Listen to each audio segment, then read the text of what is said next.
is you get a budget from Parliament. How then, if the Chief Registrar does not engage the Committee on Budget, argue their case? They must be independent in that respect. But then, as regards actual decisions in cases, then that is where the independence of the judiciary, people need to draw a line. That a judge will decide a matter based on the law and the evidence before them, but they will not be forced to look over their shoulders. Thank you very much. Back to you, Chair. Thank you. Thank you, Chair. I like that answer you've just given about independence and interdependence. And I also liked the answer you gave when the Chief Justice or the Chair was engaging you earlier concerning how you'd hit the ground if you're successful to be appointed as a judge. And you mentioned that the first thing you want to do is to conduct a case audit and then determine the complexities of the cases, or the types of cases, and then also see if there are other innovative ways of dealing with them other than the traditional. I think that is even the reason why we also invite and welcome the idea of having people from outside coming into the institution. So now I want to give you a practical situation just to see how innovative you can be in dealing with some of the cases that you will encounter if you become a judge. So imagine a situation where you have been posted to the family division. Yes. So you get there, they have a caseload of about 15,000 cases. Currently, I think being handled by around 4 judges, so you make the 5th judge. And you find that majority of their cases are succession cases, and they are pending hearing of objections and protests. So if you could just, you've done your case audit, you found there are 15,000 cases, 70% of those cases are succession cases pending hearing of objections and protests. Could you share with us some innovative ways you will deal with them to ensure they are concluded before 3 years? Thank you, Commissioner. Firstly, I would look at the cases applying the first test. Number one, are these litigants represented? That would be the first aspect that I would use to determine what cases to place when. So that if I have a situation where I have matters that are unrepresented, that tells you as a judge that is a difficult day for you. Because the manner in which litigants prosecute their matters is completely different from the approach that advocates take. So that for represented cases, if you list them, advocates will appear before you and you will be very quick in deciding, are we going to do this through viva voce evidence or affidavit evidence? That would help you in knowing how many cases you can possibly conclude through that method. Which of these cases must go for hearing and what are the good reasons for each one of them? Now, in the unrepresented cases, sometimes litigants will be before court, not because they have such a big grievance, but if you send them, for example, to the court annexed mediation, if it's a matter that can be mediated upon, again, you divert so many cases through that mechanism, so that these cases, once the mediation registrar has listed them, and you send them for mediation, you would be able to conclude quite a number. And I think that is a means through which one can very easily resolve quite a good number of cases. Okay, I'll take that, although you'll be surprised to find out if you're successful that it is with the represented that you'll have, the unrepresented that you'll have less problems. But that's that. The next question I want to ask you concerns demonstration of performance. Yes. From your end.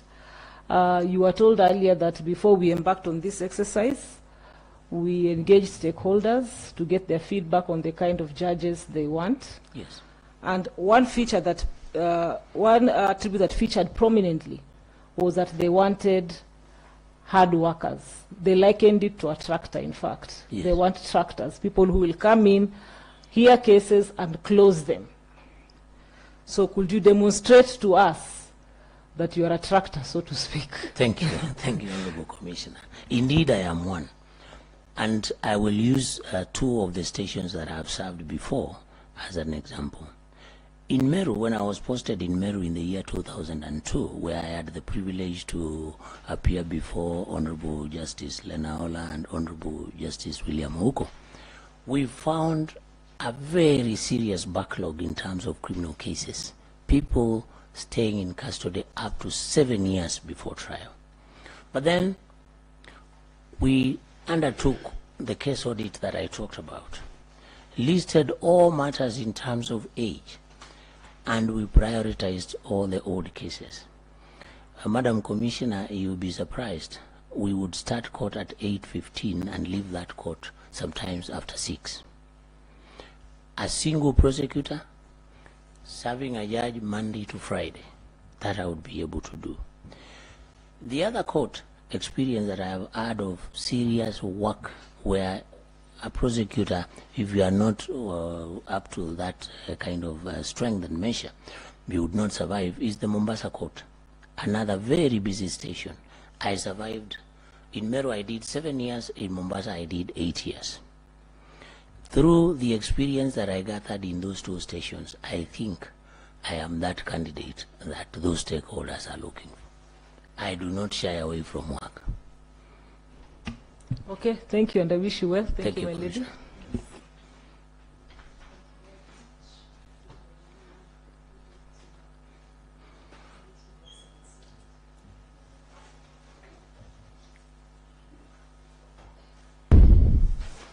Thank you very much. You've answered quite a bit on the other issues. I'm aware you are now in the prosecution section, Yes, but you are very close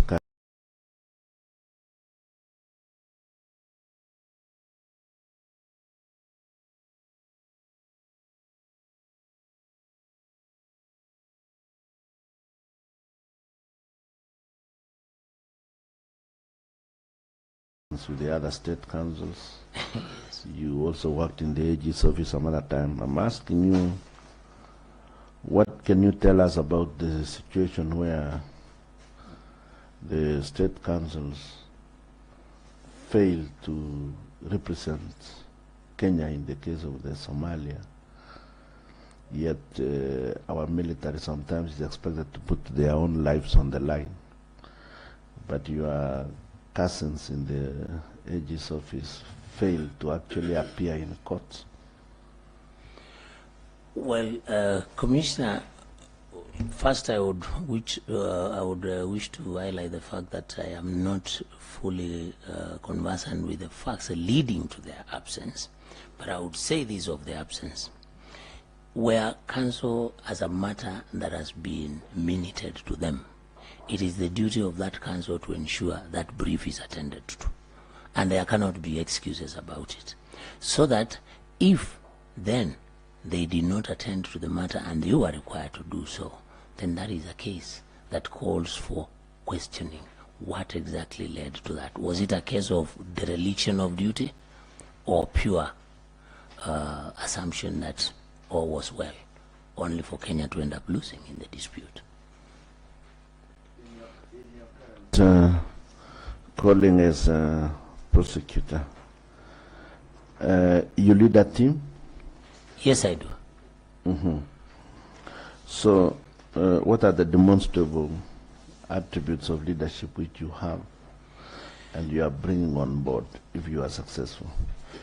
Thank you, Commissioner. I would describe myself as a team player, number one, which is a very key attribute when you have a team of people that you are leading. First of all, as a leader, you should be able to accommodate difference in opinion from members of your team.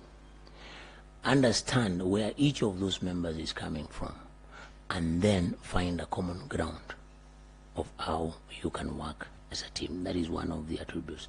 The second one, I am not one person who is quick to passing judgment about people and their inadequacies.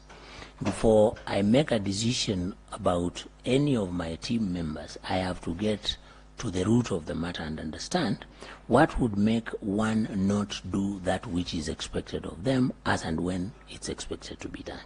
So that is another strength that I come with. The third strength as a leader that I would bring to the table is this. I lead an open door policy. Open door policy in the sense that if, as a team leader, any of my members feels they have a concern that they need to raise, I am not that person who says book appointments. You simply walk into my office, tell me what it is, and then I deal with that situation. Thank you, CJ. Thank you, Commissioner. Thank you, Honorable CJ. Mr. Muteti, Yes, Commissioner. please tell us some of the ways, if you're successful, you will put in place to ensure that wellness is taken care of for yourself and the team that you'll be leading. Wellness. Thank you. Commissioner, one of the reform initiatives that I think one could adopt in a station is having what I would call champions in respect of wellness. Persons who can act as mentors to others, persons who can deal with issues of counseling if they're in a position to do so, or you as a team leader inviting counselors to speak to your staff on matters wellness. Number two, develop a work schedule that also brings about work-life balance. Because again, that is a big challenge in public service, where people work all the time of their life, they have no time for themselves. That causes certain complications. So for purposes of wellness, that would be something that I would encourage, that people manage time effectively and allocate themselves also time to be able to remain fit. The other thing I would encourage is the utilization of the facilities that the institution has availed. For example, a wellness check for everybody in my team. If you have a policy that covers that, why is it not being utilized? And I believe largely because the staff are either not aware or they are not even sensitized on the need to do so. That's something that I would prioritize. Good. I like that you've talked about work-life balance, and I hope you will not find yourself in a situation where you have to carry work home if you're successful again. But maybe you could tell us if you found yourself in a situation where you have conflicting deadlines, you have a lot of a heavy workload that you have to complete. How would you go about it?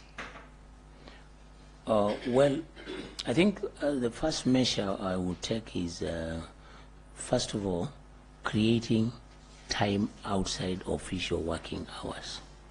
Say, for instance, if you are expected to start court at 8 or 9, the hours before, you can utilize an hour or two. Later in the afternoon, once you are done with your court work, again, you could spare yet another hour or two to be able to catch up with whatever is pressing. Why do I say so? If you took, for example, 2 hours a day, 14 days, you would realize that translates into a whole day and to you as an officer. So it is just a question of being innovative in the approach that you take, ensuring that you don't keep matters pending when you can actually dispose of them, basically avoiding unnecessary adjournments. That's something that I would also embrace. Okay. Yes. Delegation, is delegation part of some of the ways? Delegation for non-judicial function that I would be performing if I find myself in a station where I'm the head, that I would do. But if it is the duty of the judge now to make decisions, that obviously I cannot delegate. Okay, thank you. My final question to you is regarding a pile of documents that we received. I am sure you've come across this document. It's addressed to the Honorable Chief Justice, and it's been doing rounds on social media.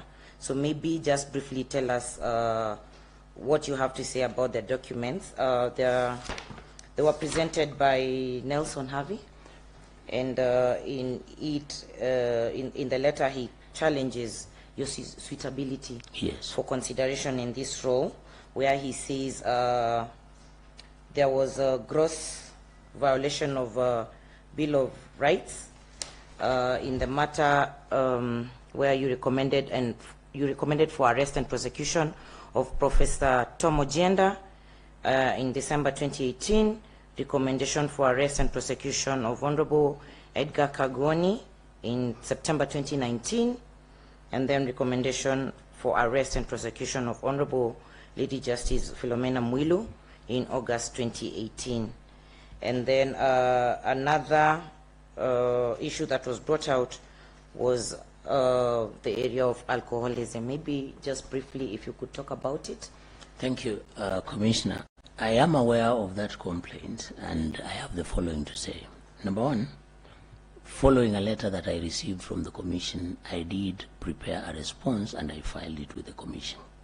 Secondly, looking at that complaint, one can only characterize it in the following terms: malice, sheer malice. Why do I say so? In respect of the 3 cases that Nelson Avi alleges that I recommended, you will comb through that document and you will not find a single advice from me on any of them, advising either the police proceed and arrest or even initiate prosecutions. Why do I say so? If you look at the 3 cases, Mr. Avi filed constitutional references in all, and I appeared with him in all those matters. Specifically, talking about the DCJ matter, I came into this matter the 2nd day after DCJ had been arrested and arraigned in court, released, and told to appear the following morning. I was involved in the matter the following morning simply to appear at the plea taking. And I would invite this commission, if you look at the file that was before Honorable Mugambi, Chief Magistrate, then now Judge, I made submissions to this effect, that I was under instructions to communicate to the court that the prosecution of the DCJ had absolutely nothing with interference with judicial independence. That was the submission that I was detailed to go and make, so that from the position I sat, I was acting under delegated authority and I had given specific instructions on what to do. When he says I violated the DCJ's rights, I completely do not understand in what sense. Simply by appearing in court? Simply by assisting the lead counsel who was in the matter? How does that amount to violation? I would have loved to see any particularization of those particular violations, because he has not provided any, and possibly he could not, because if you read through the pleadings which he has supplied to the commission, throughout all the affidavits that they swore, filed in court, at no time did the name Muteti come up. I was not mentioned.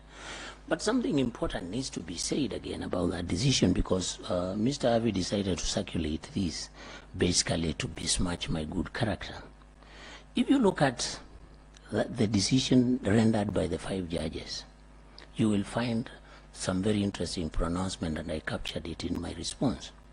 The judges in that matter did not actually even fault the DPP. That matter suffered the fate it suffered on account of illegally obtained evidence. Does Muteti collect evidence? No. Does the DPP collect evidence? No. And the judges went further and expressly stated that it was actually the investigative agency that went outside the orders that they had been given to, by court. So my simple answer on the DCJ matter is that I never recommended arrest, I never recommended prosecution, but I appeared as counsel, as duty called upon me to do. In respect of Mr. Ojienda was arrested again I was not involved in the decision for him to be arrested at all. But Mr. Avi omits to mention one thing, that when I got involved in the matter on a Saturday, if I recall very well, I went to DCI personally, and Senior Counsel Tom Kopere, who was appearing for Tom Ojenda, met me at DCI, and he told me, Mr. Mtete, Professor Tom Ojenda is a senior counsel. Why are these people keeping him in custody? I told him, actually, the reason why I'm here is because I do not want a situation where he spends an extra day in custody. And he was released that same day. So I actually did instruct the police to release him on bail. How did I violate his rights? None at all. The last matter, Mr. Kagoni. Mr. Kagoni was arrested in Mombasa when Muteti was in Nairobi by the police. My first interaction with that matter was at the police stage at the court down in JKIA, led by Mr. Okello, the late, who was the lead prosecutor in the matter. We appeared, took plea. Mr. Kagoni was admitted to bail. Again, proceedings never even took off. I never prosecuted him. I never made the decision to prosecute him.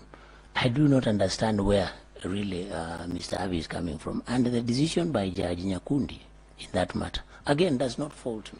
And so is the decision in the Ojenda matter. This is why I said these are purely malicious accusations. Now, on the matter of Muteti being an alcoholic, and I do not understand how he arrived at that conclusion because he's not a medic to begin with. I used to take alcohol, but Mr. Avi, who happens to be my friend, I was surprised, doesn't know I stopped taking alcohol over a year ago.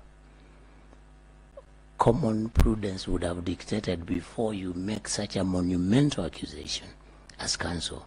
One would ask, even the friends that I sit with every day and colleagues at work, is this guy still involved in this? None at all. I do not drink, for the record. 1 year down the line. And even when I used to drink, I was never adjudged an alcoholic. I continued discharging my duty. And then, the holier than thou attitude that you find in the tenor and language in that letter surprises me. Mr. Avi himself takes alcohol. It's a matter of public record. So what I would urge this commission to do is this.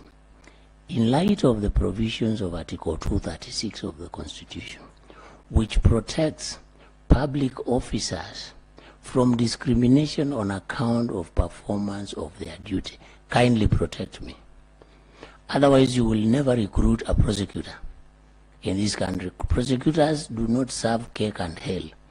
They make decisions that cause pain, sometimes out of exigencies of work. And where one is not found at fault, please, this is the institution that should say no. Do not vilify public officers for simply performing their function. I have, Honorable CJ, been rated as the best public prosecutor of the year twice by the Nairobi Law Society. 2021, 2023. Mr. Avi is a member of that branch. He never raised any issues about this. So I believe from whatever may have motivated him to do all this, I can only leave him to God. Thank you, Mr. Muteti. That was quite engaging.